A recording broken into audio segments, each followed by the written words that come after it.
Hey guys, tonight we begin with something a little darker. A time of plagues, punishments, and pottage. We're diving into what life was really like during the Middle Ages. Forget the castles and chivalry Hollywood sold you. The truth is, you probably wouldn't last a single day. From filthy streets to brutal laws and endless toil, history wasn't just boring, it was brutal. So before you get comfortable, take a moment to like the video and subscribe, but only if you genuinely enjoy what I do here. And let me know in the comments where you're tuning in from and what time it is for you. It's always fascinating to see who's joining us from around the world. Now dim the lights, maybe turn on a fan for that soft background hum. And let's ease into tonight's journey together. Imagine waking up, not to the gentle hum of an alarm clock or the comforting warmth of a soft mattress, but to the harsh reality of a medieval dawn. Damp, cold, and utterly unforgiving. There is no sunlight peeking through cotton curtains, no cozy blankets, no warm bed to stretch in. Instead, your eyes blink open to a pitch-dark room, heavy with the smell of smoke, livestock, and stale air. Your bed is little more than a pile of musty straw spread across a dirt floor, infested with fleas and lice that have been your nightly companions for as long as you can remember. The chill of the early morning seeps through every crack in the walls of your crude wooden hut, the air so cold it stings your lungs with every breath. There's no glass in the windows, only open slats or maybe a bit of cloth, and the icy wind whispers in, curling around your body like a ghost, wrapping its fingers around your bare toes and the tip of your nose. You shift slightly, hoping for warmth. But the only cover is a rough, smoky woolen blanket, shared with your siblings or even a goat if you're lucky. The smell is unbearable, a mixture of old sweat, smoke, mildew, and damp earth. You haven't bathed in weeks, maybe months, and the same goes for those around you. Personal hygiene is a luxury, and soap, if it exists, is a coarse mixture of lye and animal fat, used sparingly, if at all. The floor is uneven and cold beneath you, and your back throbs from the hard sleep. There's no such thing as privacy. Your entire family sleeps in the same room, huddled together like livestock. Someone coughs violently in the corner. Someone else scratches their head for lice. You sit up slowly, your joints stiff and sore. The fire you relied on for warmth last night has long died out, and the hearth now sits cold, lifeless, and grey with ash. You glance over and see the pot that once boiled last night's thin gruel, now crusted and empty. The air smells of damp, wood, burned fat, mouldy fabric, and the animals outside, or sometimes inside, that share your home. There's no indoor plumbing, no toilet, no running water. If nature calls, you have to step outside into the cold mud, hoping not to step on frozen manure or worse. You wipe your face with a rough piece of cloth and rub your teeth with ashes if you're lucky. Your clothes, the same tunic and trousers you slept in, are your daywear, nightwear, and possibly funeral attire. They are stiff with dirt and stained with days of sweat. As you finally stand up, the floor creaks beneath you, and you hear the familiar morning sounds. The groan of someone waking up sore, the squeal of a pig being let out, the clank of a wooden bucket filling with cold. Well, water. The village slowly awakens, but not with excitement, with resignation. Every single day begins like this, and as the biting wind creeps into your bones and you brace yourself to face the endless labor and hardship ahead, one thing becomes very clear. Waking up in the medieval world wasn't just uncomfortable, it was survival. Every single morning. Now let's talk about one of the most unpleasant yet inescapable parts of medieval life. What happened when nature called? The truth is, there wasn't a proper toilet, not in the way we understand it today. No clean tiles, no flushing water, no privacy, and certainly no air freshener to mask the stench. For most peasants, relieving oneself was a deeply uncomfortable and public affair. In the typical village home, you'd likely find a humble chamber, pot, a crude clay or wooden bowl kept beneath the bed or tucked in a corner. In the darkness of night or the freezing early morning, That pot was your only option. You would crouch or sit, bare-bottomed in a cold, drafty room, while others slept just a few feet away, and when it filled up, you or someone else in the family would carry it outside and dump the contents, sometimes in a designated dung pit, but more often than not, straight into the street. Yes, you heard that right. Waste was flung from windows, poured from doorsteps, or tipped into alleyways without a second thought. Cities and towns, even the ones with grand churches and castles, reeked of human excrement. People would call out, "Gardy-loo," in some regions, as a warning before tossing waste from upper stories. But in villages, such courtesies weren't always observed. You could be walking home and suddenly feel a warm splash hit your boots, or worse, your shoulder. The roads, unpaved and perpetually muddy, doubled as sewers. Rain mixed everything into a foul sludge that clung to your feet and crusted onto the hems of your clothing. And because there was no concept of germ theory, people didn't fully understand the danger of what they were walking through. They just knew the smell was awful, the flies were unbearable, and the sickness was everywhere. For those who lived near castles or monasteries, public latrines or primitive outhouses sometimes existed, usually nothing more than a wooden bench with a hole over a pit. But even these quickly filled, often overflowing with filth that had to be manually scooped out and hauled away by people known as gong farmers, a profession as thankless as it was nauseating. Imagine spending your nights knee-deep in human waste with only a bucket and a shovel to earn your bread. These workers were shunned by society, though everyone relied on them. And the worst part? There was no toilet paper. At best, you had straw, moss, or old rags. At worst, your own tunic or bare hands.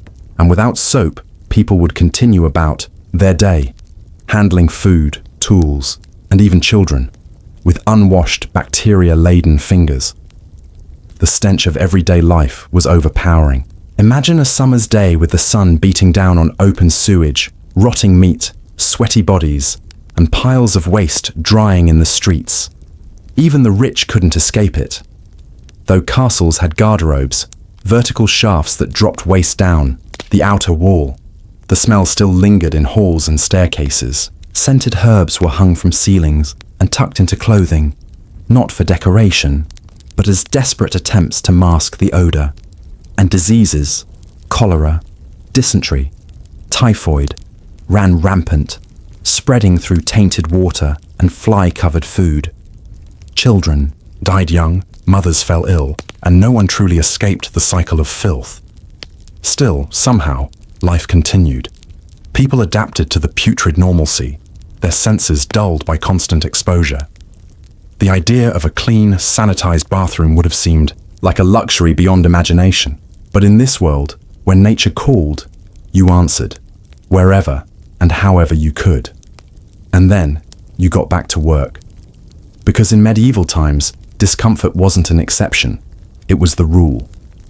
Let's take a quiet step into the early morning of a medieval peasant's life. The kind of morning that didn't start with an alarm clock, but with the distant crow of a rooster or the rustle of wind through the wooden slats of a crooked house. There were no soft beds or fluffy pillows, just coarse wool blankets if you had them, and a lumpy mattress stuffed with straw that often played home to bugs. As you opened your eyes to the faint glow of dawn sneaking through cracks in the wall, you wouldn't be greeted by the warmth of central heating, but by the cold bite of morning air. There were no windows as we know them, just small openings, covered in cloth or thin animal skins, barely enough to keep the frost out. Your breath would be visible in the room, a ghostly mist dancing in front of your face. You'd curl in tighter for a moment, holding on to the last bit of warmth from the body beside you, your spouse, your child, maybe even your goat, because sharing body heat was often the only heater available. And then, your stomach growled. Not the soft rumble of an empty stomach that's missed a meal or two, but the deep, gnawing ache of a body that never truly feels full. Breakfast, for most people in the medieval world, was not a joyful or leisurely affair. It was a necessity, barely, if your family had managed to save some scraps from the night before. They might be waiting in a cracked clay bowl near the hearth. More often than not, it would be nothing more than a piece of hard, stale bread made from barley, rye, or oats, grains considered less desirable than wheat, which was reserved for the wealthy. The bread was rough, dark, and dense.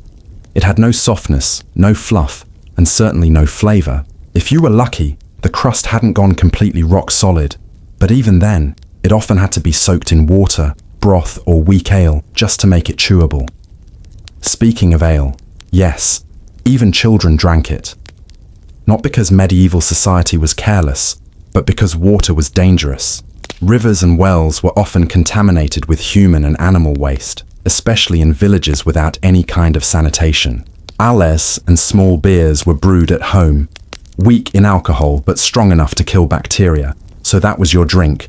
No tea, no coffee, no milk unless you owned a cow or goat, and even then, fresh milk would spoil quickly without refrigeration. Any dairy was often made into cheese and sold at market to earn precious coin, so your morning beverage was slightly bitter, slightly sour, and just enough to wash down the dry bite of bread. You didn't sip it slowly, you drank it because you had to. If your family had a garden, or lived near a forest, and you'd been lucky with foraging, breakfast might include a boiled root vegetable, or a spoonful of thin cabbage soup, reheated from the night before over a smoky fire. The soup would have very little in it, just water, a pinch of herbs if available, maybe some onion or garlic. Rarely meat. Meat was reserved for feast days, weddings, or the occasional shared hunting success. And even then, the nobility took the best cuts. You might get the feet, the neck, or a bit of offal if you were fortunate. And don't even think about fruit or sugar. Those were rare, seasonal, and expensive. Sweetness was a luxury, not a daily experience. There were no plates and forks. You ate with your hands, maybe using a wooden spoon or shared bowl. If you had siblings, you all leaned over the same pot or plate, tearing from the same loaf, sipping from the same jug. You sat on benches or directly on the dirt floor. There was no table decor, no napkins, no conversation about dreams or plans. People ate in silence, grateful to have food at all. Every crumb was precious. You learned to eat quickly and without complaint, because nothing was guaranteed. And sometimes, more often than many care to imagine, there was nothing for breakfast. No bread, no soup, no ale, just the cold, just the ache of hunger that followed you into the fields. And yet, people survived. They got up, stretched their aching limbs, pulled on scratchy wool garments, and walked out into the morning fog to begin another back-breaking day of labor, all on an empty stomach. Their willpower came not from comfort, but from necessity. There was no safety net, no convenience store down the road, no charity line unless you lived near a monastery. And even then, the monks couldn't feed everyone. This was breakfast for the poor, not a celebration, not a moment of peace, just a brief, gritty pause between survival and suffering. And even in that, there was a strange, stubborn beauty, the shared bowl, the closeness of family huddled around a dying fire, the whispered thanks for even a crust of bread. Because in a world so deeply unforgiving, those small rituals held a kind of sacred strength. A morning meal, no matter how meager, meant you had made it through another night. Let's talk about something most people don't like to think about. But in the medieval world, you couldn't avoid it. When nature called, there wasn't a convenient, flushable porcelain sanctuary with scented candles and privacy. No, in medieval times, the toilet situation was grim, uncomfortable, and ever-present, affecting everything from daily routines to public health. For the vast majority of people, peasants, farmers, and even some of the lower-ranking townsfolk, there simply were no toilets. Not as we understand them. No plumbing, no clean water systems, no privacy. You didn't walk into a small room, close a door, and flush your worries away. You walked outside, clutching a rag, maybe a bit of straw, hoping you didn't step in something unpleasant on the way. Most households used chamber pots, simple clay or wooden bowls kept under beds or in corners of the room. You'd squat over it, do your business, and set it aside. If it was cold, which it often was, especially in the drafty cottages of the European countryside, you did your best not to think about it. These pots weren't cleaned regularly. Often the contents would sit for a day, maybe two, before someone, usually the wife or one of the children, would be assigned the unfortunate job of emptying it. And where would it go? Into the street. Quite literally. People would walk outside and toss the waste out the door, often yelling "Garde l'eau" or "Watch out," if they were feeling generous. If not, well, let's just say walking down a narrow, medieval alleyway wasn't for the faint of heart. Larger towns had cesspits, deep holes dug behind houses where human waste would be collected. But these too were only as useful as the effort people put into them. They would fill up over time, and when they did, someone had to clean them out. Enter the gong farmer, one of the least respected, least envied jobs of the time. Gong farmers would wade into cesspits, often waist deep in human waste, using shovels and buckets to remove the sludge and carry it away, sometimes to be dumped in rivers or forested areas. The smell was overwhelming. It clung to your skin, your clothes, your hair. Gong farmers were paid decent money, but they were shunned socially. People avoided them in church, in taverns, even in the streets. They were a reminder of what everyone tried to ignore. In some castles or wealthier homes, there were privies, stone or wood structures built over vertical shafts or pits. But even these were primitive. There was no ventilation, no water, just a hole in a bench, sometimes shared by everyone in the household. In certain places, these holes led straight down into moats or rivers, which quickly turned those waterways into open sewers. Imagine the stench in summer, with the sun baking down on a slow-moving stream full of waste.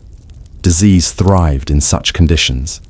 Dysentery, typhoid, and cholera were common, deadly consequences of poor sanitation. But people didn't make the connection. They didn't know that the water they were drinking was contaminated by the very place they relieved themselves. To them, sickness was punishment from God, or the work of foul air, not something that could be fixed by basic hygiene. And what about wiping? There was no toilet paper. The very idea would have seemed wasteful, absurd. People used whatever was at hand: leaves, moss, straw, old cloth if you had it. In some public latrines, smooth stones were shared, passed along with grim efficiency, and for many, it was simply a matter of using a hand and rinsing it with whatever water source was available. Soap was rare. Sanitation was an afterthought, not a routine. In fact, it wasn't unusual to eat with the same hands you had just used to wipe, especially when meals were taken communally, and there were no utensils for the lower classes. DTI, result of this widespread lack of cleanliness? Streets that stank, homes that reeked, and entire cities that were hotbeds of infection. In London, Paris, or Florence, open gutters ran through the streets, carrying waste through the town like a toxic river. Pigs and stray dogs roamed freely, feeding on human garbage and filth. Children played barefoot in the same alleys where chamber pots had been emptied hours earlier. The air itself was thick with the smell of rot and feces, a constant assault on the senses that people simply grew used to. It was normal, expected, part of life, and yet people survived. Not all, of course. Plagues and epidemics were frequent and devastating, but enough made it through to keep the world turning.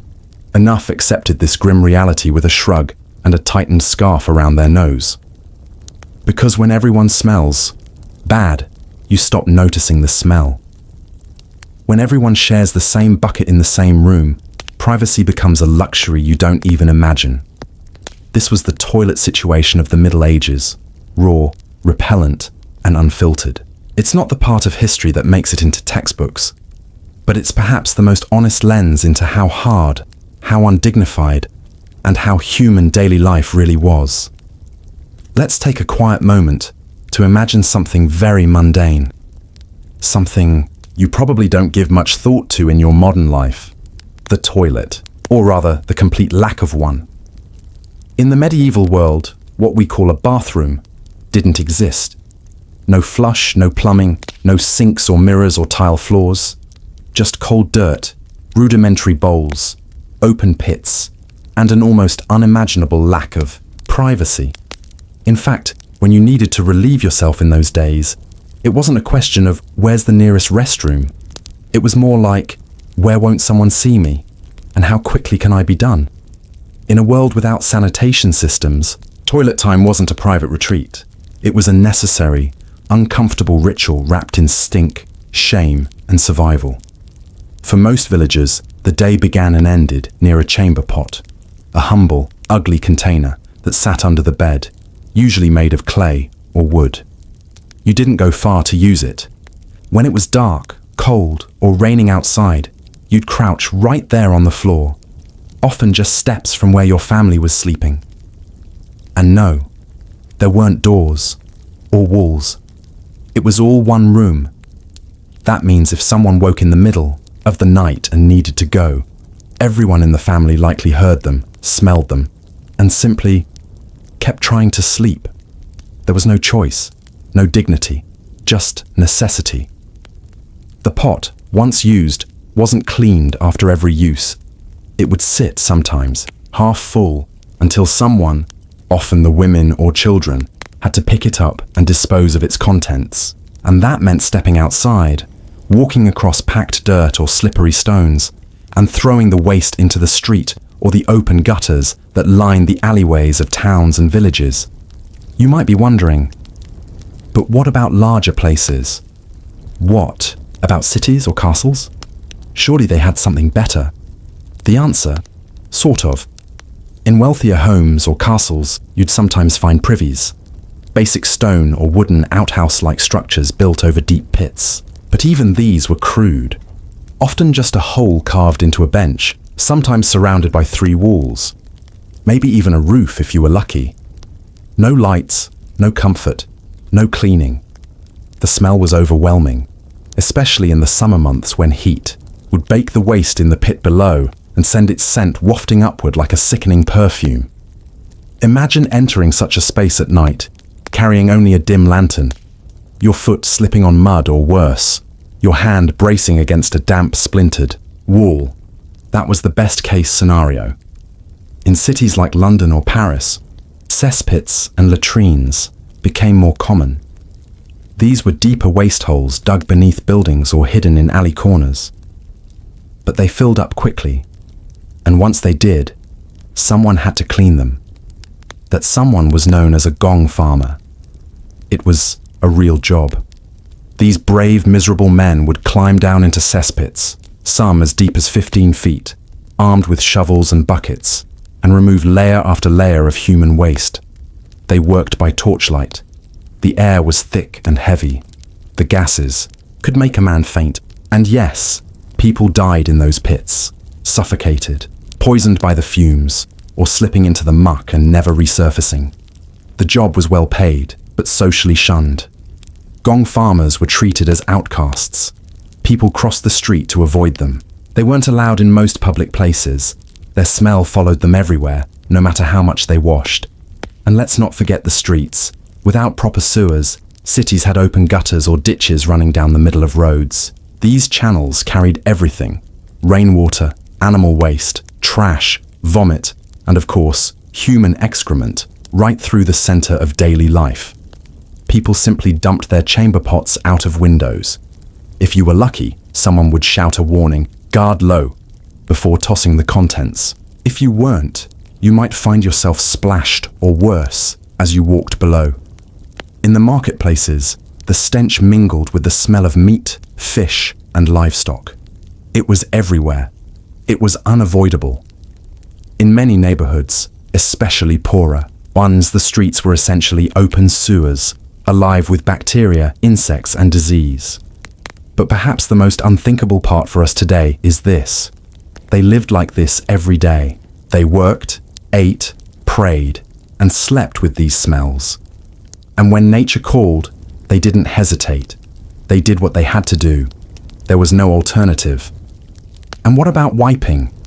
That too lacked comfort. Toilet paper didn't exist. People used what they had: straw, leaves, rags, moss, even smooth stones or sticks, sometimes hands. then rinsed with water, if water was nearby and they had the time. Soap was rare, used more by the wealthy, and not always for sanitation. Germ theory hadn't been discovered yet, so people didn't understand the connection between waste and disease. Illnesses were blamed on bad air, curses, or divine punishment. The idea that cleanliness could prevent death was centuries away.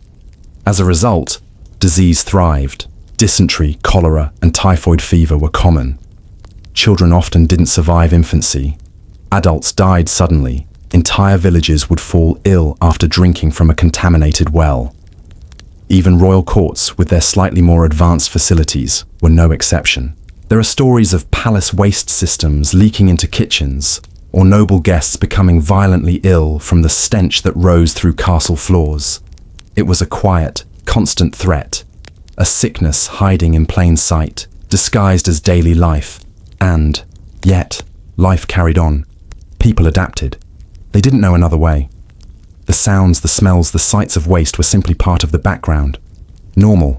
Expected. When you hear stories of medieval hardship, war, famine, and plague, it's easy to forget that perhaps the greatest challenge was simply trying to stay clean, in a world built on filth. There were no fresh scents, no flush, no dignity. Just you, the cold, a pot, and the need to keep moving. In the quiet, flickering world of medieval life, where the candle's glow barely touched the wooden beams above your head, the shape of your existence wasn't decided by your willpower, talent, or passion. It was decided before you even took your first breath. The social order of the Middle Ages wasn't just a system, it was a way of life, so deeply ingrained that few ever thought to question it. If you were born into poverty, into the rough hands and heavy burdens of a peasant family, that was where you were expected to stay. Not for a year or two, not until you figured things out, but for your entire life. There were no success stories, no tales of the ploughman becoming a prince. There was no ladder to climb.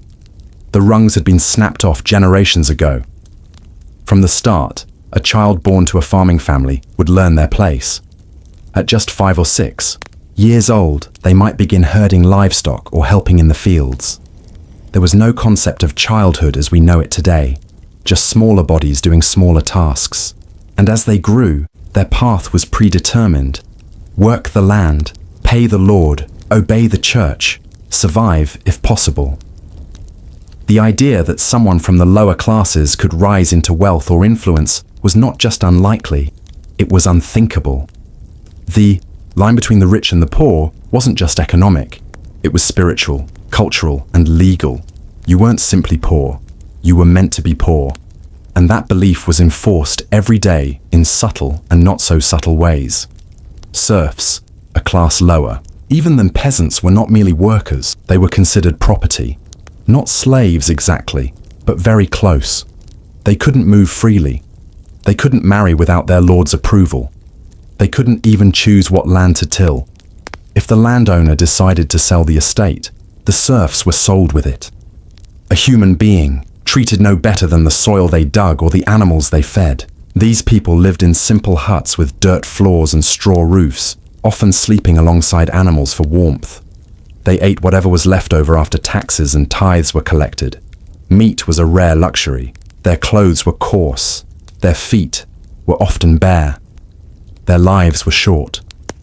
And above them, a structure so rigid it might as well have been carved into stone. Lords, barons, dukes, bishops, and at the very top, kings and queens who claimed divine right, the belief that they ruled. Not by might or merit, but because God had chosen them. Imagine knowing, deep in your bones, that no matter how early you rose, how hard you worked, or how many risks you took, you could never change your fate. Even dreaming of doing so could be considered rebellion or heresy. Education was reserved for the elite or for those entering the church. Land ownership was an impossible goal. The very concept of upward mobility hadn't even been invented yet. And yet, the system persisted not just because of power or fear, but because of belief. People were taught that the social order was natural, even holy. The church preached that everyone had a place, and to question that place was to question God. Suffering in this life, they were told, would bring rewards in the next.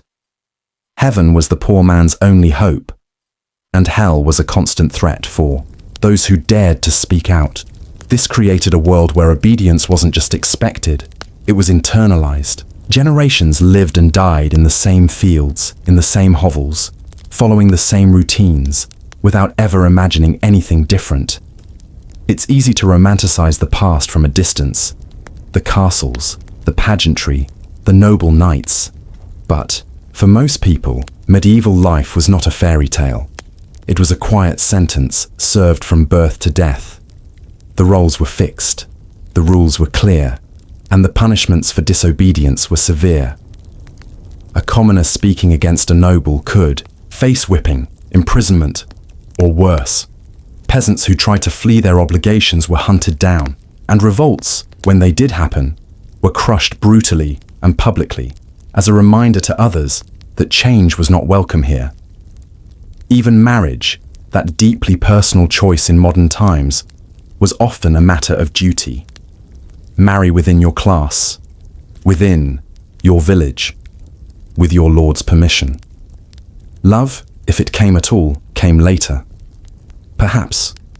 Women, in particular, were doubly bound by the hierarchy, first by class, then by gender. A peasant woman's life was often harder than a man's, expected to work in the fields and raise children, all while submitting to both her husband and her lord.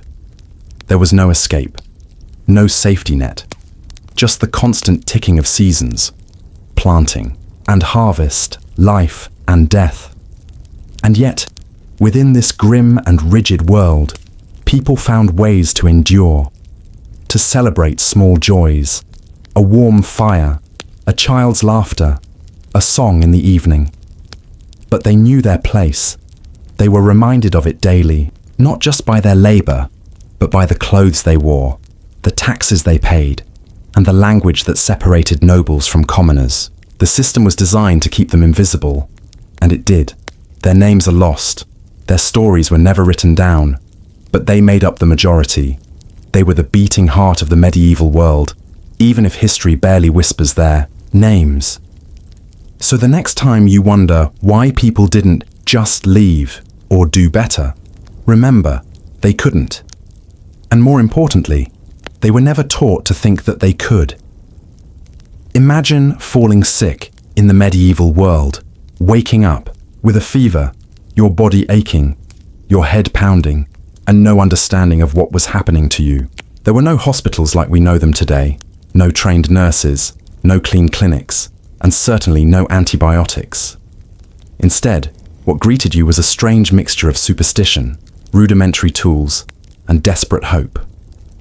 The concept of germs didn't exist. Bacteria was unknown, and so, in place of real medicine, there were leeches, bloodletting, herbal concoctions of questionable hygiene, and an endless stream of prayers. Physicians, if you were lucky enough to find one, were often educated more in astrology and religious doctrine than biology. They believed that the human body was controlled by 4 humors: blood, phlegm, black bile, and yellow bile. Illness was not caused by infection, but by an imbalance of these mysterious fluids. So if you had too much blood, the solution was simple: drain it. Bleeding became the answer to everything. Whether you were burning with fever or weak with exhaustion, the response was often the same: cut the vein and let the sickness flow out. If knives felt too invasive, leeches were applied, little creatures that latched onto your skin and sucked until they were swollen with your lifeblood. To modern minds, it sounds barbaric, but back then, it was the height of medical sophistication. And it was terrifying. Surgery was rare, often fatal, and never done with anesthesia. A simple broken bone could mean lifelong deformity or death. Toothaches were solved with pliers. Infections were treated with poultices made of bread mold, spider webs, or dung. If someone was lucky, a local wise woman might have knowledge of herbs and natural remedies, but even she worked in a fog of mystery and guesswork. And if healing didn't come, the answer was clear: you had sinned, or worse, God was punishing you. For many, especially the poor, The village priest was as much a healer as the barber surgeon. Spiritual healing was considered just as crucial as physical. People were told to confess their sins, to fast, to pray, to wear charms and relics, or to drink water that had touched a saint's bones. Illness was viewed not as a biological event, but as a moral or spiritual failing. Even mental health, though not understood in any formal sense, was treated with exorcisms and holy water. Madness was believed to be demonic possession. Epilepsy was considered a curse. Depression? A sign of weak faith. And when plagues arrived, sweeping through towns like a shadow of death, there was nothing anyone could do. Whole villages were wiped out, bodies piled in carts, and the only treatment was flight or prayer. Hospitals, where they did exist, were more like hospices, places to die in peace rather than recover. Cleanliness was not a priority. Instruments were rarely washed. Quarantine was understood only in vague terms. If you had a wound, it was likely to be cauterized with red-hot iron or packed with cloth and prayers. If you had a stomach ailment, you might be purged, bled, or fed a concoction of herbs and wine. Most people didn't trust the so-called physicians anyway, because they were expensive, aloof, and often wrong. Instead, they turned to local remedies, to superstition, to ritual. Some even wore amulets made of bones or herbs, hoping to ward off invisible evils. And if nothing worked, they prepared to die, not with resistance, but with resignation. Because in the medieval world, sickness was not just physical, it was fate. It was a test of character, a spiritual challenge, a reminder of your place in the grand, brutal design of life. It came often, it came swiftly, and it took people away without warning. There were no painkillers, no diagnostic tests, no understanding of the invisible forces that swirled in contaminated water or unwashed hands. Death was always close, and illness was often its silent messenger. In this world, every cough, every sore, every fever was a gamble, and all you could do was lie still in a dark, damp room, whisper a prayer, and hope that whatever force governed the stars would have mercy on you. In the world of medieval Europe, there was one power greater than kings, mightier than any sword, and more deeply rooted in daily life than even the rising sun: the church. Its towering stone walls loomed over villages and towns alike, its bells dictating the rhythm of the day, and its priests acting as both spiritual guides and enforcers of moral law. To live in the Middle Ages was to live under the watchful eye of God, or at least the men who claimed to speak in his name. From the moment you were born, you were baptized into the faith. Your thoughts, your actions, even your private doubts, were shaped by a system designed to instill obedience through fear. Heaven was the promise, hell was the threat. And it was not a vague or poetic idea. Hell was described in terrifying detail: eternal fire, torment, demons, darkness, and pain beyond comprehension. Paintings, sermons, and stories reminded people constantly of what awaited those who disobeyed. The church was more than just a place of worship. It was the center of life. It owned land, collected tithes, and even dictated the calendar. Every village had a priest, and every priest was a gatekeeper between you and salvation. Questioning him, or the teachings of the church, wasn't just foolish, it was dangerous. Heresy, or the act of holding beliefs that went against church doctrine, was considered not just a sin, but a crime. Punishments ranged from excommunication, being cut off from the sacraments and your community, to public execution, often by burning. Yes, burning. The same fire used to warm homes and bake bread was also used to silence dissent. Those who dared to speak against the church were branded as enemies of God. Their books were destroyed, their names cursed, their bodies burned in front of crowds as a warning to everyone else. It wasn't just theological control, it was total control. The church decided what was right and wrong, what was natural and unnatural, what was holy and what was damned. Want to get married? You needed the church. Want to confess your sins? Only the church could grant forgiveness. Even the time of your death was regulated through last rites, prayers, and burial in consecrated ground. People believed that the soul's eternal fate rested entirely in the hands of the church. Fear was a powerful tool, and it was used generously.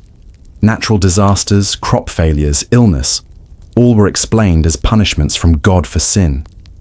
And, since the church alone could define sin, it became a master of guilt. People lived in constant anxiety, questioning whether a missed prayer or an impure thought could condemn them forever. And the control wasn't limited to peasants. Even kings bent the knee to popes. Disputes between rulers were sometimes settled, with threats of interdiction, a punishment where the church would cut off an entire region from receiving the sacraments. Imagine an entire kingdom where no marriages could be blessed, no sins could be forgiven, and no one could be buried properly. That was the weight the church carried. And for many, it was not a comforting presence. It was a towering force of judgment. Education was controlled by monasteries, books were copied by monks, and the few who could read were taught only what the church allowed. Science, medicine, philosophy, all were filtered through theology. Curiosity was fine, as long as it didn't contradict the Bible. And yet, in all its strictness and control, the church also offered the only sense of hope most people had. It gave structure to chaos. It promised justice in the next life, even when there was none in this one. For the poor, the suffering, the broken, it said, God sees you, heaven awaits you, obey, believe, endure. This double-edged message, fear and comfort, damnation and redemption, was its genius. It held people in place, not just with power, but with belief. And that belief shaped everything. How people lived, how they died, and what they feared when they closed their eyes at night. In the grim, grey monotony of medieval life, where days bled into nights filled with hunger, labour, and fear, moments of joy were not only rare, but often disturbingly cruel. Entertainment was not about comfort, laughter, or peace. It was about distraction from misery, often at the expense of others. For the majority of people, peasants and labourers, there were no books to read, no theatres to attend, no instruments to play unless you were fortunate enough to live near a church or noble estate. And when entertainment did arrive, it wasn't the kind of joy we might expect. It was blood and spectacle, often public, always harsh. Bear baiting, for instance, was a celebrated event. Chains would be fastened around the neck of a frightened, roaring bear, and dogs would be set upon it while a crowd cheered, jeered, and bet on how long the bear would last. The violence was the point. The agony was the show. People came not just to laugh, but to forget how close they themselves danced with pain and death. Public executions were among the most anticipated gatherings in town. They were announced days in advance, and entire families would travel to watch someone hang, burn, or be beheaded. These were not seen as grim events, but communal gatherings, dark festivals of justice and entertainment. Children sat on shoulders, vendors sold food, people cheered or wept depending on the crime and the spectacle. Sometimes the condemned were paraded through the streets, whipped or pelted with rotten vegetables. Other times they were forced to confess before a jeering crowd. Heads were displayed on spikes. Bodies were left to rot as a warning. There was no censorship, no moderation, no filter. Life was hard, and so was death, and entertainment mirrored both. Then there were travelling, entertainers, jesters, minstrels, or mummers, who might arrive in a village only once or twice a year. They brought with them crude songs, dirty jokes, puppetry, and slapstick humour. They mocked kings, the church, and each other, walking a tightrope between humour and blasphemy. If they went too far, they could be flogged or banished. If they played it safe, they risked being ignored. Their performances were brief and rowdy, a burst of colour in a world of mud. For a few minutes, people might laugh, forget their back-breaking labour, their hunger, or their fear of disease. But when the show ended, the crowd would vanish, and life would return to ploughing fields, mending roofs, or burying the dead. Festivals and holy days offered rare chances for music, food, and drink. But even those were steeped in religious fervor or class control. Nobles enjoyed elaborate banquets with roasted meats, exotic spices, and entertainment performed by trained musicians or dancers. Peasants, by contrast, celebrated with rough ale, crude instruments, and dances in the dirt. Joy was loud, chaotic, and fleeting. It wasn't about elegance or refinement, it was about release. And sometimes, festivals turned violent. Drunken brawls, theft, or even mob executions of accused witches or heretics weren't uncommon. The line between celebration and savagery was razor thin, because when life is built on struggle, even joy must wear a sharp edge. There were moments of beauty, songs passed down through generations, fireside tales, children playing with carved toys, or chasing each other through muddy streets. But they were brief and easily overshadowed by the brutality that defined most forms of amusement. There were no movies, no concerts, no peaceful Sunday mornings. The joy of the medieval world was survival, and its laughter often had blood on its teeth. And that's perhaps the harshest truth, that for many, even the act of being entertained was a reminder of how close they lived to death, and how even pleasure came with a cost. In the modern world, illness often comes with answers. Doctors, medicine, clean hospitals, and the comfort of knowing that even the worst diseases are usually treatable. But in the Middle Ages, getting sick wasn't an inconvenience. It was a death sentence waiting to happen, a horrifying roulette where every cough, boil, or chill could spiral into agony and darkness. Disease in medieval times was not an exception. It was a constant shadow, lurking in the air, water, food, and even on your neighbor's skin. And the most chilling part, no one knew what caused it. Germs were invisible, and so was understanding. People lived in a world where the body broke down and the mind followed, and all you could do was pray, weep, or die. Picture waking up in a dark, cold hut with straw for bedding, mud on the floor, and your family huddled beside you. There's no soap, no bath, and barely any clean water. You share your home with animals, goats, pigs, chickens, because that's the only way to survive the winter. Now imagine that someone starts coughing. Maybe it's your child, maybe your husband. It doesn't seem serious at first, but the cough gets worse. Their face turns pale. They sweat, then shiver, then bleed. You don't understand why. You don't know what to do. And by the next day, they're cold, blue, and dead. You can't afford a coffin. You dig a hole in the frozen ground, pray quickly, and return home to find your youngest coughing too. There's no hospital, no cure, just fear and waiting. The Black Death, also known as the bubonic plague, was the most infamous killer. It arrived in Europe in 1347, and by 1351 had claimed over 25 million lives, almost half of Europe's population. Ships brought it, rats carried it, fleas spread it, and it traveled faster than anyone could run. Entire families died within days. Whole villages vanished. People locked themselves indoors or fled cities in panic. The symptoms were terrifying. Swollen black buboes in the groin or armpit, vomiting blood, delirium, and death within hours or days. The stench of rot filled the streets. Graves overflowed. Bodies were burned in fields. Priests stopped giving last rites. People abandoned the sick to save themselves. Fear made neighbors turn against each other. Society crumbled. And this wasn't a one-time event. Plague outbreaks returned every few decades. But beyond the Black Death were countless other killers. Dysentery turned water into poison. Smallpox disfigured or killed children. Typhus, measles, influenza, and the sweating sickness. All swept through towns, leaving corpses and grief behind.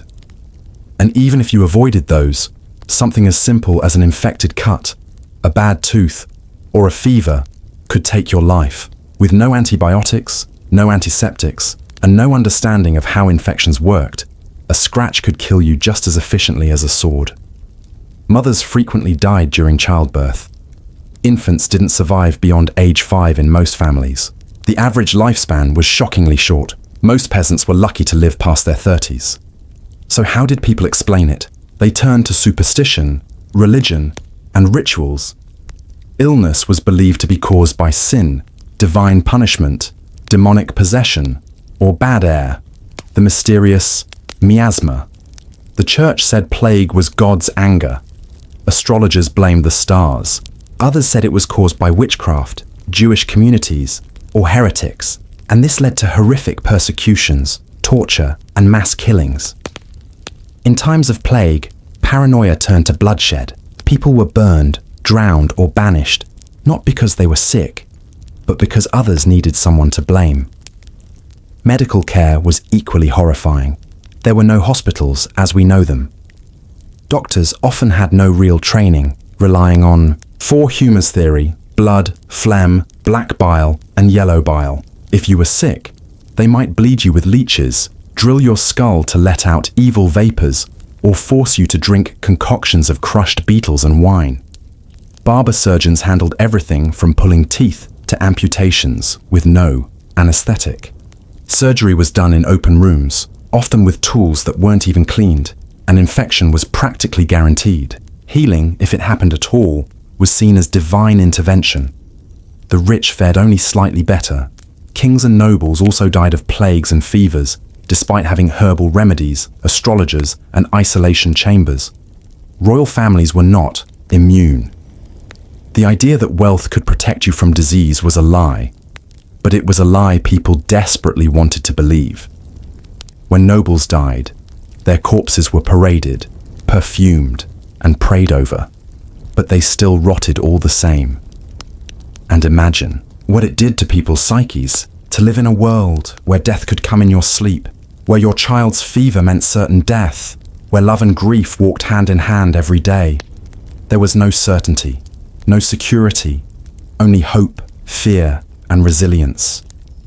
People turned to pilgrimages, buying holy relics, visiting saints' shrines, or giving everything they owned to the church in the hope of salvation. Because if death was waiting around the corner, then at least heaven had to be real. Faith was not just belief, it was survival. But most telling of all was how normalized it became. People built their lives around death. Children played near plague pits. Women gave birth knowing they might not survive. Men worked the fields beside rotting corpses. It was gruesome, tragic, and terrifying, but it was life.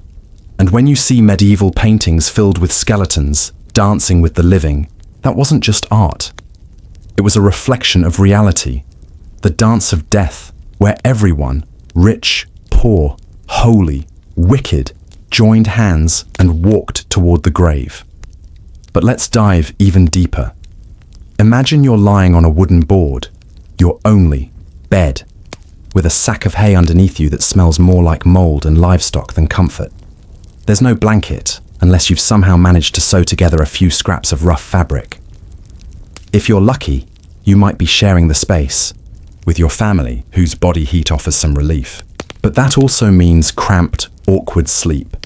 And every shift or snore is a jolt back into your already restless night. As the fire goes out, your home, often just one room shared with both people and animals, fills with the scent of smoke, manure, and unwashed bodies. Your eyes try to adjust to the dark, but there's simply no light to adjust to. The kind of pitch blackness we can hardly imagine in modern life envelops everything. Your brain begins to conjure images in the shadows, faces, figures, and forms that aren't really there.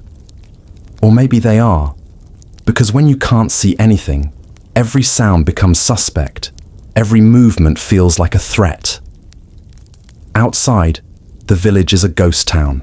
Even the dogs are quiet. There are no street lamps, no passing cars, just the echo of your own heartbeat, the creak of the wind against your wooden door, and the eternal question, what's out there? For the medieval poor, stepping outside at night could mean encountering wild animals. Wolves were a real threat. Or worse, men with knives. Crime surged after dark because thieves knew the shadows would hide their intentions. A single torch wouldn't help much. It would only make you a target, highlighting your position in an otherwise invisible world. If you had livestock, chickens, a pig, maybe a goat, you worried. Would they be stolen? Killed by a predator? You couldn't check without lighting a fire or going outside. Most people simply prayed for the dawn, but dawn came slowly. And in winter, it might not come until after 16 hours of blackness, 16 hours of stillness, 16 hours of trying not to let your imagination devour you. Sleep wasn't like it is today either. People slept in two phases, what they called first sleep and second sleep. Between the two, often around midnight or 1 a.m., people would wake for an hour or more. What did they do? Some prayed, some reflected, some worried. There wasn't much else to do in the dark. This interlude, sometimes peaceful, often became a moment of deep anxiety. Was that sound just the wind? Or was it a thief trying to break in? Did that dream mean something? Was God speaking? Was the devil tempting you? And then there's the silence. Not just quiet. True silence. The kind that can drive people mad. No humming appliances. No distant car horns. Just you and your thoughts. If you've ever laid in bed unable to sleep, lost in a spiral of fear or regret, multiply that feeling tenfold. Add the uncertainty of survival, spiritual dread, and the belief that supernatural forces roam the earth by night. Children cried, elders prayed, and many simply stared at the blackness, waiting for the first grey line of light to cut through the horizon. Because light didn't just bring visibility, it brought safety, it brought hope, it brought the sense that the world was still there, that your home hadn't vanished into a void. Every morning was a small resurrection, a reminder that you'd made it through one more terrifying night. So when we speak of dark ages, it wasn't just a metaphor. The darkness was real. It seeped into bone and mind, reminding every man, woman, and child just how fragile they were. Every night was a silent confrontation with fear. And when you wake up in the morning, stretch, flick on the light, scroll your phone, and brew your coffee, remember? There was a time when people were simply grateful to see the sun again. Close your eyes for a moment and imagine waking up in a world where every misstep, every cough, every bad harvest isn't just an unfortunate event. It's a sign, a warning, maybe even a punishment. That was everyday life in medieval times. It wasn't just disease people feared, it was what caused the disease. You see, when you don't have science, when you don't understand bacteria or viruses, your mind reaches for what does make sense. Demons, witches, curses. These weren't just tales whispered around campfires. They were terrifying realities that shaped every single part of daily existence. In medieval villages, the supernatural wasn't optional. It was part of the landscape. Every bump in the night was a devil in the walls. Every fever was a hex cast by a jealous neighbor. Superstition seeped into every moment. People wouldn't cut their nails on certain days or leave laundry hanging overnight because it might invite spirits. The wrong dream could mean death, a sudden storm. Surely God was angry. Or worse, maybe someone nearby had made a pact with the devil. And imagine how terrifying that must have been. Because if you weren't constantly protecting yourself from these unseen forces, you were vulnerable. Amulets, charms, prayers, crosses, and talismans weren't just decorations. They were armor. Entire families would hang garlands of garlic above doors, keep salt by the bed, or carry a bit of iron at all times. Why? Because demons, they believed, hated those things. Everything from how you slept to what you said before eating was ruled by fear of the unseen. Forget to say grace? A demon might sneak into your food. Walk past a cemetery at dusk? You might carry a ghost home with you. Shanta, church, far from easing these fears, often made them worse. Priests gave fiery sermons about hell, purgatory, and the constant presence of the devil. If someone in the village got sick and didn't recover, suspicions began to swirl. Was it sin? Was someone harboring unclean thoughts? Was there a witch among us? These weren't idle questions. Entire lives were ruined based on superstition. Women with too many cats, witches, midwives who lost a child in birth, accused, herbalists who healed people outside the church's blessing. Dangerous. Suspicion and paranoia weren't rare. They were daily companions. Imagine being a woman with red hair, or a mole on your skin, or speaking a dialect no one else did. That could be enough to mark you. One strange look, one unfortunate coincidence, and suddenly, you were the reason the cattle died. You were the one who poisoned the well. And what followed? Trial, torture, even death, burned alive in a town square as people watched in horrified silence thinking, at least it's not me. And it wasn't just demons and witches. Medieval people feared fairies, goblins, spirits of the dead, and ancient pagan gods that still lingered in the collective memory. Children were told terrifying bedtime stories to make them obedient. Don't go into the forest at night, or the black monk will take you. Don't whistle indoors, or you'll invite the plague. The world outside was dark, dangerous, and unknowable. And if something terrible happened to your family, it wasn't fate. It was the cost of ignoring a ritual, of forgetting to knock 3 times, or of insulting the wrong spirit. Superstition wasn't just belief, it was survival strategy, because when people are powerless, they look for patterns, even if they're false. If your neighbor survived the plague and kept rosemary on her windowsill, you'd do it too. If someone swore by holy water, you'd beg the priest for some. If a wise woman warned you to bury nails under your doorstep, you wouldn't question it. You'd start digging. Every home had its rituals, every family had its taboos, and the line between spiritual protection and psychological torment was razor thin. You might say they were just ignorant, but they weren't. They were terrified. Because in their world, death didn't just come from sickness or starvation. It came from the invisible, the unprovable, the unexplainable. It came from fear itself, and that fear was constant. So, when you sit in your well-lit room today, with your locks, your medicine, your phone a tap away from help, remember, they had none of that. They had prayer. They had salt. They had each other. And most of all, they had fear.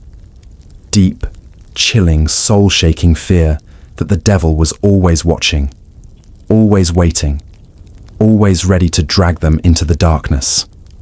That's the world they lived in. A world where demons weren't in your head, they were in your home. Winter in the Middle Ages was not just a change of season, it was a relentless battle for survival, one that could break even the strongest of spirits. Without the luxury of modern heating or insulation, people were left to endure freezing temperatures that invaded their homes like unwelcome ghosts. Most dwellings were little more than crude shelters made of wood, wattle and daub, or rough stone, with gaps and cracks that allowed the icy wind to howl through at all hours. There were no double-glazed windows or sealed doors. Often, windows were just holes covered with animal hide or thin cloth, barely stopping the cold from sneaking inside. Inside these humble homes, the hearth was the sole source of warmth, but firewood was expensive and not always easy to come by, especially after a long winter or poor harvest season. Fires had to be tended carefully and sparingly, lest the woodpile run out before spring arrived. As the mercury plunged, families gathered, as close as possible to the hearth, clinging to whatever scraps of warmth they could find. It was common for multiple generations, grandparents, parents, children, and sometimes even animals, to squeeze together in a single small room, trying to conserve body heat like a human furnace. Straw, dried leaves, and animal hides were used to stuff cracks or serve as rudimentary blankets, but these provided only minimal relief from the biting cold. Many would wrap themselves in layers of coarse wool or rough linen, but clothing was often thin, worn, and ill-suited to combat the bitter chill. Outside, snow blanketed the land, sometimes for months on end, making travel nearly impossible and cutting off vital supply routes. Roads became muddy and treacherous, while rivers and wells froze over, threatening access to fresh water and food. The cold did more than make life uncomfortable. It was a direct threat to health and life itself. Prolonged exposure to freezing. Temperatures caused frostbite, which could lead to gangrene and amputation, and hypothermia claimed many who were unable to find sufficient warmth. The immune systems of people weakened by hunger and exhaustion made them more susceptible to illness and infection. With food scarce, especially fresh vegetables and fruits, people's bodies lacked the vitamins and minerals necessary to fight off winter illnesses. The poor, who made up the vast majority of the population, suffered the most, often dying in greater numbers during the cold months due to starvation and disease. The wealthy might escape the worst of the cold, but even in castles and manors, heating was limited and inefficient. Winter was a time of harsh isolation, where communities hunkered down and prayed for the arrival of spring. The long, dark nights added to the sense of despair, with limited light and warmth compounding the challenges. Every sunrise was a small victory against the endless cold, but the struggle continued day after day, for medieval people surviving. Winter was less about comfort or joy and more about sheer grit and resilience, an ongoing test of endurance that shaped their entire way of life. Imagine stepping through the heavy wooden door of a medieval tavern, the hinges creaking as if protesting, against the flood of outsiders who come seeking warmth, drink, and a moment's respite from the harshness of daily life.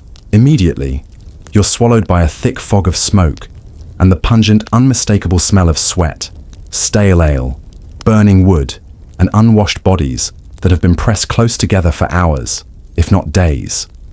The air is heavy and sticky, clinging to your skin and clothes like a second layer. You feel the rough, uneven stone floor beneath your boots, littered with straw and the detritus of countless drunken nights. Bits of food, broken twigs, maybe even a rat scurrying away into a dark corner. The tavern is dimly lit, with flickering candles and a roaring hearth throwing shadows that dance wildly on the soot-blackened walls. The wooden beams above you creak and groan as the building shifts slightly, burdened by the weight of countless patrons over the years. All around you, the tavern is alive with a chaotic symphony of sounds. The loud, raucous laughter of drunkards echoes off the walls, mixing with the sharp clatter of wooden mugs smashing on the tables and the low murmurs of whispered secrets shared in shadowed alcoves. The air crackles with tension as easily as it does with camaraderie. Arguments can ignite in an instant, sometimes over a spilled drink, a careless insult, or a too long stare, turning peaceful gatherings into sudden brawls where fists fly and chairs are overturned. The tavern keeper, a burly man with a permanent scowl and stained apron, weaves through the crowd, balancing jugs of ale while trying to keep order, though he's quick to turn a blind eye to the fights if they bring more coin. This rough and rowdy environment is the great equalizer of medieval society. Nobles and commoners, knights and peasants, merchants and minstrels, all find themselves shoulder to shoulder in this smoky den. Here, the polished armor of a knight gleams dimly under the candlelight, worn from countless battles, while nearby, a farmer's rough hands grip a wooden mug with equal desperation. Above the din, a bard strums a lute, his voice rising above, the noise with songs of heroism, lost loves, and legends that captivate even the most hardened of souls. The tavern is not just a place for drink and revelry, but the lifeblood of the community, where news and gossip travel faster than any royal messenger. Tales of distant wars, strange happenings, or the whims of the local lord spread through the crowd, sometimes twisted and exaggerated, but always eagerly devoured by those hungry for distraction. Yet beneath the laughter and noise lies a darker reality. The tavern is a breeding ground for disease, its overcrowded rooms filled with bodies that seldom bathe, sharing fleas and lice that jump easily from one person to the next. Illnesses that today we would consider minor could quickly become death sentences in such a place. Sanitation is all but non-existent. Chamber pots overflow, and the floors are often slick with spilled drinks, urine, and who knows what else. The constant presence of rats, attracted by spilled food and refuse, adds to the unsanitary conditions, carrying plague and other deadly diseases through the very heart of the town. Despite these dangers, the tavern remains a beacon of human connection in an unforgiving world. It is a place where friendships are forged over shared hardship, where the weight of the day's toil can be forgotten, if only for a few hours. Here, in the dim glow of candlelight and the warmth of the hearth, people laugh, argue, sing, and sometimes cry. The tavern is a place where stories live and legends are born, a crucible of life's joys and sorrows set against the backdrop of a world that offers little mercy.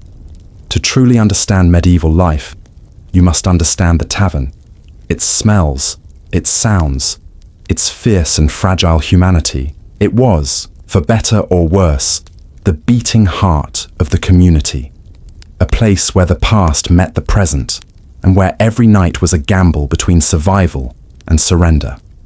When we look back at the Middle Ages, the towering castles, noble knights, and epic battles often capture our imagination. But beneath this grand narrative lies a far more somber reality, especially for the women of that era. For most medieval women, life was a relentless cycle of silence, servitude, and societal expectation that shaped every breath they took. From the moment a girl was born, her future was tightly controlled by a patriarchal society that valued her, mainly for her ability to serve others, her father, her husband, and later her sons. Education and personal freedom were luxuries denied to the vast majority. Unlike the men who roamed fields and courts, women were largely confined within the four walls of their homes, tasked with managing the household, raising children, and performing backbreaking labor such as spinning thread, weaving cloth, baking bread, and fetching water, endless chores that demanded every waking hour. Their voices were often silenced by social norms and legal codes that regarded them as property or secondary citizens at best. Their opinions on matters of land, money, or politics were usually dismissed outright, and public speaking or direct participation in community decisions was rare and frowned upon. The ideals of modesty, obedience, and submission were hammered into their very being from childhood, reinforced through religious teachings and societal expectations that demanded total compliance with male authority.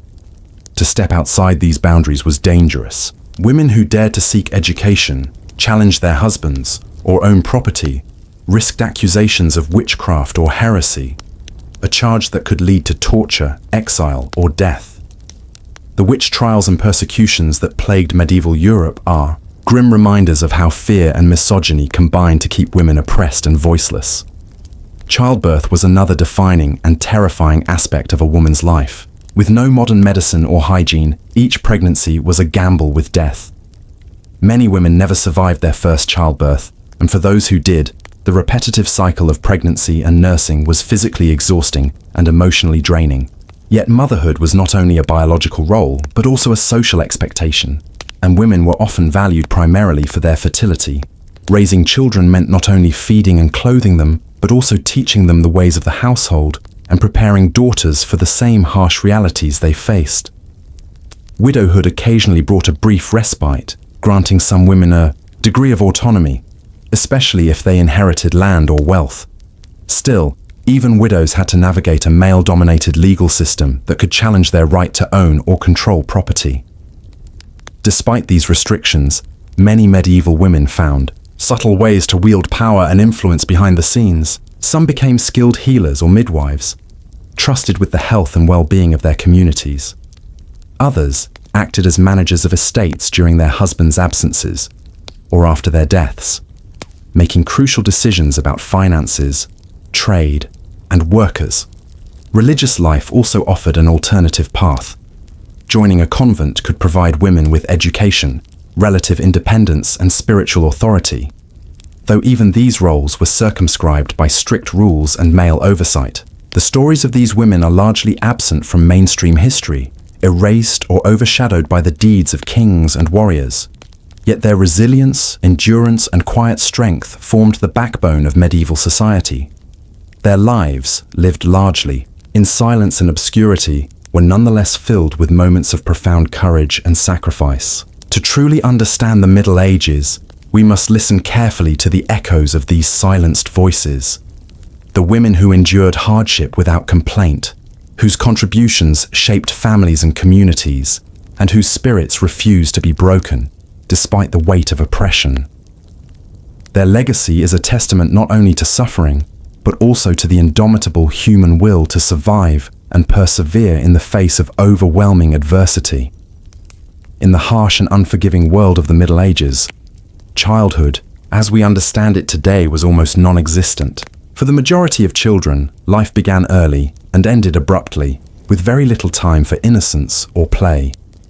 Unlike the modern idea of childhood being a protected, carefree phase filled with learning and exploration, medieval children were immediately thrust into a reality dominated by hard work, strict discipline, and survival. From as young as 5 or 6 years old, children were expected to contribute to their families and communities in very practical, sometimes brutal ways.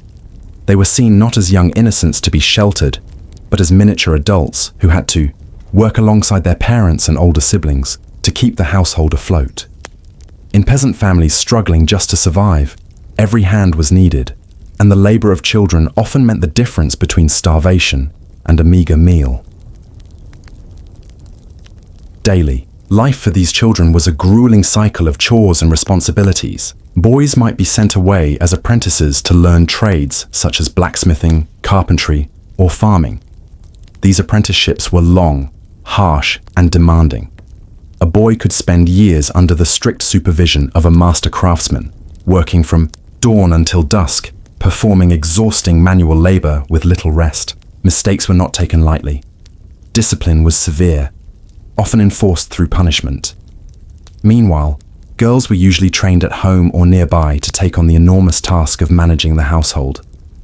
Their days were filled with spinning wool, churning butter, cooking over smoky open fires, washing clothes by hand in cold water, tending to animals, and caring for younger siblings. Education for girls was almost entirely practical and informal, centered around skills needed for running a home, and literacy was rare among the common folk, reserved mostly for noble women or nuns.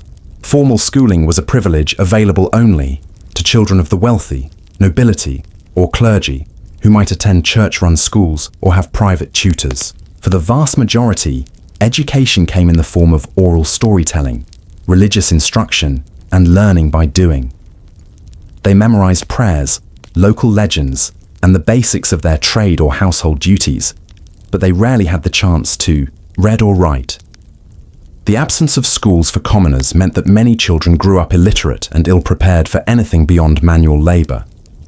The physical toll on medieval children was enormous, but the emotional and psychological burdens were equally heavy. High infant and child mortality rates meant that losing siblings or even parents was tragically common, forcing children to face grief and loss early in life.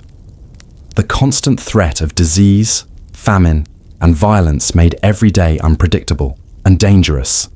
Living in cramped, dirty quarters with poor sanitation exposed children to infections and illnesses that modern medicine has long since eliminated. Harsh punishments, strict obedience, and rigid social hierarchies meant there was little room for childhood freedom or expression. Instead, children learned early on to accept hardship as their normal and to suppress any complaints or weaknesses. Despite the bleakness, children found small moments of joy whenever possible. They played simple games using handmade toys, listened eagerly to stories told by elders during rare moments of rest, and took part in community festivals and religious celebrations that brought a temporary sense of excitement and belonging. These moments of respite, however, were brief and scattered amid a daily routine dominated by work and survival. Understanding childhood in the Middle Ages reveals a side of history often overlooked in tales of kings, knights, and castles. The quiet struggles of these children, their stolen innocence, and relentless labor were the invisible backbone of medieval society. Their resilience in the face of overwhelming adversity is a testament to the human spirit's endurance through the ages. The life of a medieval child was a story of courage, sacrifice, and survival in a world that was unforgiving and harsh, where childhood was not a phase, but a fleeting moment before the harsh realities of adult life took over. Crime and punishment in the Middle Ages were not merely legal procedures. They were brutal spectacles of control, fear, and social hierarchy that reflected the harsh realities of a society struggling to maintain order in a world without modern law enforcement or fair judicial systems. Unlike today's courts that promise justice and due process, medieval justice was often swift, arbitrary, and savage, designed as much to terrify the population as to punish the accused. Crimes ranged from theft and assault to treason, heresy, and blasphemy, and the punishments fit the crime with an unforgiving, often barbaric severity that seems almost unimaginable now. If you were caught stealing even the smallest item, the penalty could be a cruel amputation of your hand or fingers, not just to punish you, but to serve as a permanent, painful warning to everyone else. This mutilation meant not only physical agony, but lifelong hardship, as losing a hand drastically reduced your ability to work, fight, or earn a living, effectively condemning you to poverty and dependence. But theft was only the beginning. The medieval justice system was a brutal theatre where punishment was public, humiliating, and designed to break the spirit of the offender. Torture was a common practice used not only to extract confessions, but to demonstrate the power of rulers and judges to maintain strict social order through fear. Instruments of torture were cruel and inventive. The rack stretched bodies to the point of dislocation. Thumbscrews crushed fingers slowly, and the Iron Maiden enclosed victims in spikes that pierced but did not kill instantly, prolonging suffering. These tortures were carried out openly in town squares or castles with crowds gathered to watch, turning punishment into a gruesome form of entertainment. It was a world where justice was less about truth and fairness, and more about control and punishment by spectacle. Medieval trials were often mere formalities. The accused rarely had access to proper defense, legal representation, or even a chance to present evidence. The concept of innocent until proven guilty was alien. Suspicion alone could lead to arrest, imprisonment, and torture. Confessions, often forced under unbearable pain, were considered irrefutable proof of guilt, regardless of their truthfulness. In some cases, ordeals were used to determine guilt or innocence. Tests such as holding a red-hot iron or being thrown into a river to see if you sank or floated. Surviving the ordeal was interpreted as divine intervention proving innocence. But these trials were superstitious and deadly traps that often resulted in death or severe injury. Religious courts wielded enormous influence, especially in cases involving heresy, witchcraft, and moral offenses. The Church's grip on medieval society meant that sin and crime were deeply intertwined. Offending the law was also seen as offending God. Punishments could be spiritual, such as excommunication, which meant being cut off from the community, and salvation, or physical, including imprisonment in dank dungeons or execution by burning at the stake, particularly for those accused of witchcraft or heresy. These executions were often public events designed to instill fear, to reinforce the power of the Church and the state, and to discourage dissent or deviation from accepted beliefs. The harsh justice system disproportionately targeted the poor and powerless. Nobles and wealthy individuals often escaped severe punishment through influence, bribery, or simply by virtue of their status, while peasants and commoners bore the full weight of medieval cruelty. Justice was a tool wielded by the powerful to maintain their position and control over the masses, and any attempt to defy the system could mean brutal consequences. Living under constant threat of such punishments meant that people were always walking on a razor's edge. A single mistake, rumor, or accusation could lead to a nightmare of torture, disfigurement, or death. In this world, crime and punishment were inseparable from everyday fear and survival. The grim reality was that justice was not about rehabilitation or fairness, but about maintaining rigid social order through terrifying examples. For those who lived in the Middle Ages, it was a world where laws were enforced with iron fists, where cruelty was commonplace, and where the difference between a safe life and a horrific death could be as small as a stolen loaf of bread or a whispered insult. The brutality of medieval justice is a chilling reminder of how far humanity has come, and how deeply fear and power once shaped every moment of daily life. Death in the Middle Ages was not just a distant or occasional fear. It was an all-consuming reality that cast a dark shadow over every single day. Unlike our modern world, where medicine and science have made enormous leaps forward, medieval people lived under the constant threat of sudden, often gruesome death.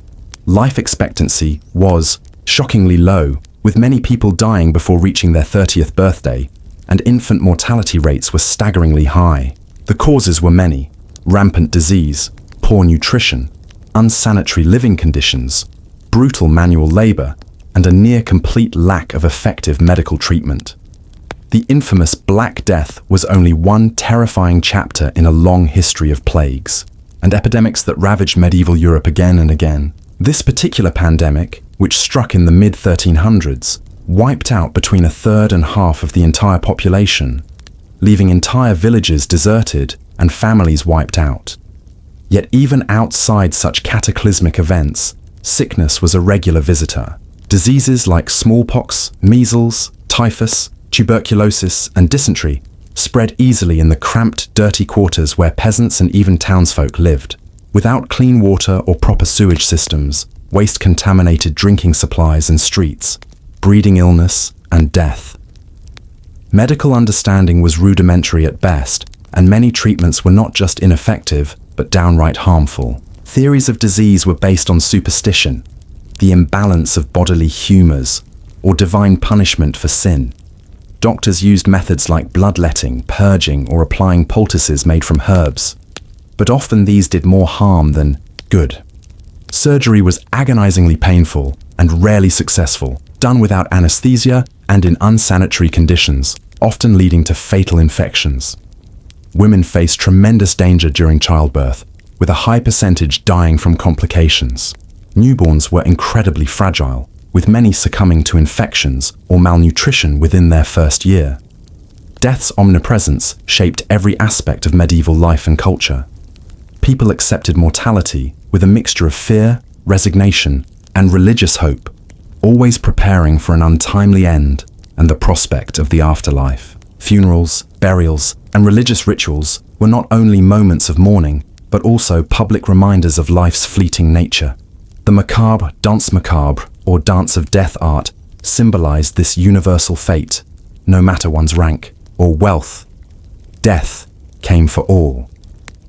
This constant presence of death cultivated a grim humility and often a fatalistic worldview.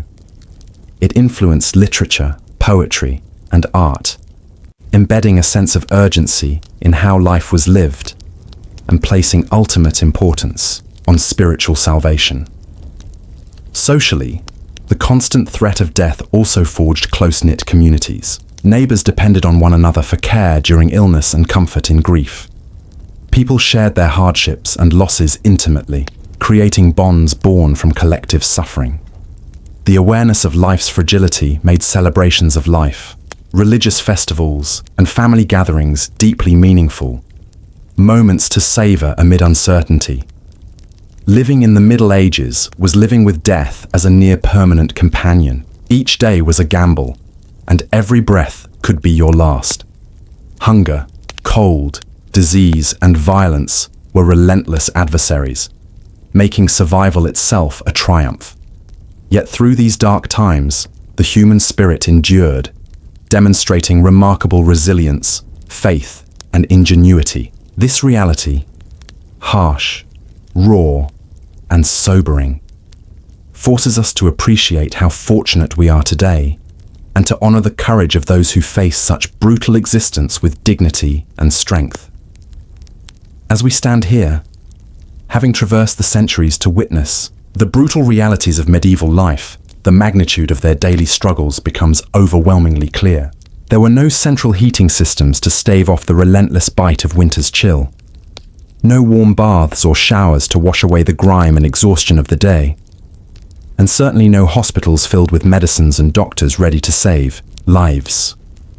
Instead, these people faced each dawn with raw courage, bracing themselves against biting cold, hunger, disease, and danger, armed only with community, ingenuity, and a stubborn will to survive.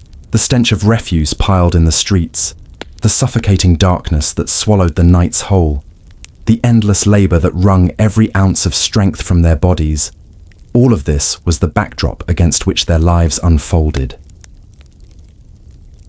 When we compare that harsh existence to our modern comforts, the soft mattresses that cradle us to sleep, the clean water that flows at the twist of a tap, the electric lights that banish darkness, and the technology that connects us instantly across the globe, it's almost impossible not to feel a deep and profound gratitude.